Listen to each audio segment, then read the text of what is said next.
എറണാകുളം നഗരമധ്യത്തിൽ സ്ഥിതി ചെയ്യുന്ന എറണാകുളം ശ്രീ മഹാദേവ ക്ഷേത്രം പരശുരാമ പ്രതിഷ്ഠിതമായ 108 ശിവാലയങ്ങളിലൊന്നാണ്. ഐതിഹ്യപ്രകാരം ക്ഷേത്രക്കുളം ഋഷിനാഗകുളം എന്നാണ് അറിയപ്പെടുന്നത്. ആ പേരിൽ നിന്നാണ് എറണാകുളം എന്ന പേര് ഉത്ഭവിക്കുന്നത്. സ്വന്തം ഗുരുവിൻ്റെ ശാപം കാരണം ദേവലൻ എന്ന മുനികുമാരൻ ഭാഗികമായി സർപ്പരൂപിയാകുന്നു.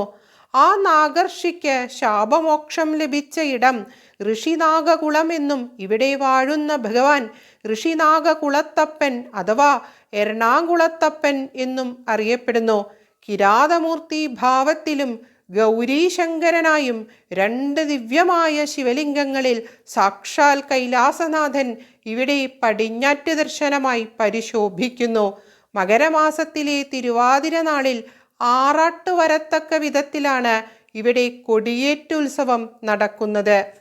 നമഃ ശിവാഭ്യം പശുപാലകാഭ്യം ജഗത്രൈരക്ഷണബദ്ധഹൃദ്ഭ്യം സമസ്തദേവാസുരപൂജിതാഭ്യം നമോ നമഃ ശങ്കരപാർവതീഭ്യം.